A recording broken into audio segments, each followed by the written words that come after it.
C'est essentiel. Pourtant, tu parles dans les prochains jours les 400 000 inscrits encore, mais c'est un logiciel. Mais pour que le numérique... Alors parlons du principal que vous êtes, donc contrôlé. Vous nous avez dit là que vous aviez été inspecté. En quelques mots, ça se passe comment une inspection? Dans notre secteur, vous recevez un coup de fil le jeudi. En général, c'est jeudi. Et les inspecteurs vont arriver lundi matin. Les inspecteurs, ils sont combien à peu près? Une équipe, dans notre cas, c'est une équipe de 8, c'est normal. 3 inspecteurs à plein temps qui travaillent à plein temps dans l'inspectorat et 5 inspecteurs plutôt à mi-temps qui ont d'autres rôles, qui sont peut-être dans des établissements ou qui sont peut-être retraités ou qui sont à la retraite ou qui sont dans le secteur privé peut-être. Donc cette équipe arrive lundi matin ayant étudié quand même les chiffres, les données, le dossier, voilà, leur dossier eux-mêmes de l'inspectorat, y compris certains documents que nous avons transmis. Et voilà, comment ça se passe, c'est surtout beaucoup d'observations, d'observations de cours et d'observations de l'environnement éducatif, les couloirs, 5 minutes ici, 10 minutes là, un petit peu ce cours-ci, ce cours-là. Donc il y a beaucoup de... Ils s'éparpillent dans l'établissement, un peu partout. Ils ont la permission d'aller partout et voir n'importe quoi. Et nous avons, nous, un représentant dans l'équipe qui ne fait pas partie du rapport, qui n'écrit pas le rapport avec eux, mais qui fait partie de l'équipe pour nous rassurer que tout s'est fait d'une façon correcte. D'accord. Et après, il publie un rapport? Et voilà, alors le vendredi, oui. Dans notre cas, en général, c'est le vendredi, à la fin de l'inspection, le président de l'équipe nous présente un rapport oral. Les grandes lignes, on aura déjà vu les grandes lignes avec quelques points forts, points faibles. Et quelques semaines plus tard, nous recevons un rapport, le rapport, la proposition de rapport.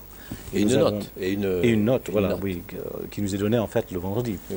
Et il nous présente le rapport en forme de proposition. Nous pouvons corriger certaines erreurs de fait, dans les faits, où parfois on peut certaines phrases qui ne sont pas claires, oui. Mais voilà, après environ 6 semaines, le rapport est publié en ligne public pour tout le monde. Donc, si j'ai bien compris, 4 niveaux, 1, 2, 3, 4, ou je peux simplifier. Mais ils ont changé les niveaux. Il y en a plus 5. Il y en avait 5 et nous étions... Un établissement pouvait se conforter avec un 3, oui. La note sur 5, c'était pas mal, c'était passable, c'était raisonnable, c'était satisfaisant, quoi. En fait, le descripteur, c'était satisfaisant. D'accord. Maintenant, nous n'avons que 4 niveaux. Donc, bien entendu, 4, c'est le désastre complet, c'est insuffisant. Et le 3, c'est besoin d'amélioration. Oui. Donc, et le 2, c'est bon. Et le 1, c'est très bon. Donc, tout le monde, nous sommes tous dans une course vers le 2 oui. Et le 1, bien sûr. Oui. Et c'est assez critique, c'est important. Et des risques pour un chef d'établissement? Le risque d'un 4, oui. Le 4, c'est la catastrophe. En général,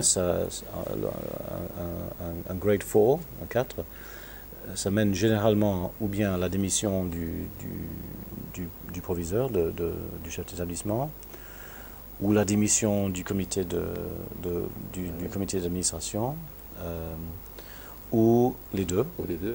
Et parfois un changement de statut, une intervention du ministère, une nouvelle équipe qui arrive, donc des changements très important. Il faut préciser quand même que cette équipe d'inspection n'est pas une équipe de personnel du service public, ce sont des entreprises qui viennent faire Les inspecteurs à plein temps Oui. font partie du service public. Ils Public. sont employés par l'inspectorat. Mais les équipes d'inspecteurs à mi-temps sont organisées par des organismes privés, mais qui ont un contrat avec le service public. Donc il y a quand même des règlements assez stricts. Très bien. Et est-ce que le numérique figure, est un des éléments de l'appréciation du fonctionnement de l'établissement? Oui, certainement. Oui. Mais l'accent est absolument sur l'impact de l'enseignement. Donc ils veulent voir que les jeunes apprennent, que les jeunes sont en train d'acquérir des connaissances et des compétences. Et ils veulent voir que si on se sert de technologies, de techniques différentes, de numérique, que c'est réussi et que l'apprentissage est réussi. Le fait d'avoir un tas d'équipements ou un tas de ressources technologiques ne les impressionne pas si ils ne voient pas, et il faut voir, il faut que l'inspecteur puisse voir l'apprentissage. Et en fait, c'est une des problématiques parce qu'en fait, voir l'apprentissage, c'est assez difficile. Tout à fait. Et parfois... Et en plus, la plus-value. Si vous êtes... la plus-value. Si vous observez un cours pour 40 minutes, est-ce que vous allez toujours voir le réussi de l'apprentissage qui se passe?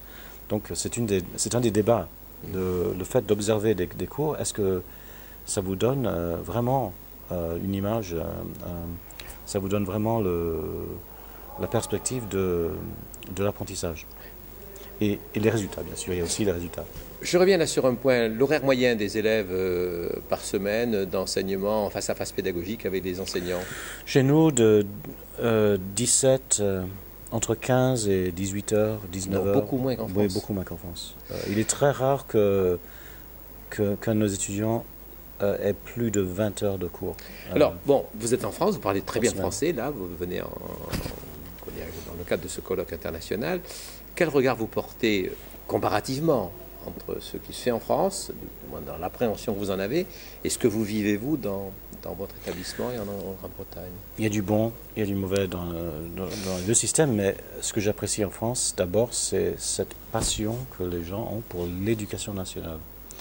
Il ne faut jamais, que les Français ne perdent jamais cette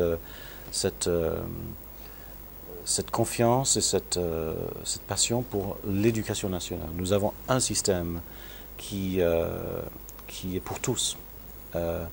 Et que ce soit un peu bureaucratique, un peu difficile à gérer, que nous ayons des débats sur l'avenir de l'école, le numérique, les programmes scolaires, exactement le socle commun, toutes ces choses se font dans un débat national.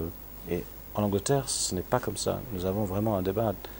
Il y a un débat national, mais une décentralisation complète et une marchandisation complète du système.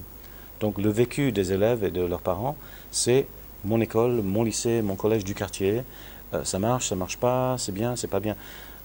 Et ça a très peu de rapport avec la politique nationale. La vision globale. Et la vision globale. Donc la vision globale, en fait, c'est un marché. Il y a des collèges, des lycées, des écoles réussies. Ils réussiront. Et ceux qui ne réussissent pas, on les changera de statut, on interviendra, ou ils fermeront. Donc il n'y a pas vraiment une politique de développement éducatif, à mon avis. Donc ça, c'est un gros avantage du système français. Et j'aime aussi le fait que les inspecteurs français suivent les établissements, suivent les chefs d'établissement. Il y a quand même un rôle de soutien et de développement. Chez nous, nous avons un vide.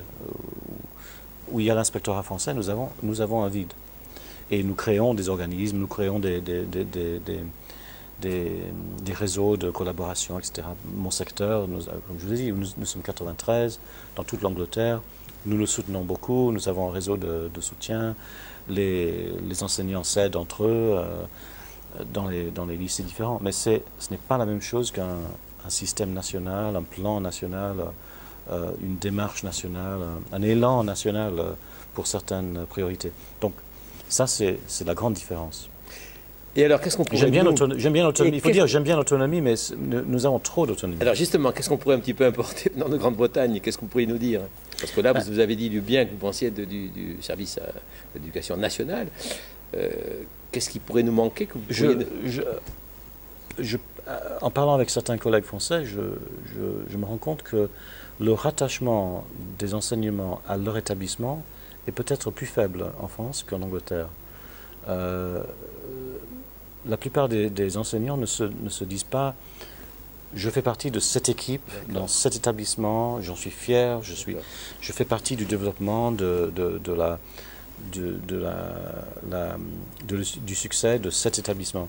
Chez nous, quand même, c'est très fort et j'en suis très content parce que ça veut dire que j'ai une équipe qui quand même est très bien soudée à l'avenir de l'établissement qui veut son succès. Le succès de l'établissement, c'est leur succès aussi. En France, c'est peut-être pas pareil parce que les enseignants sont nommés, l'État ils sont mutés, ils sont nommés, c'est pas pareil. Donc ça, je pense que ça ferait du bien, sans la marchandisation et la concurrence extrême que nous avons chez nous. En tout cas, merci pour votre liberté de parole et puis pour le fait que vous ayez accepté cet entretien avec nous pour Educabox. Merci à vous. Et merci, au revoir.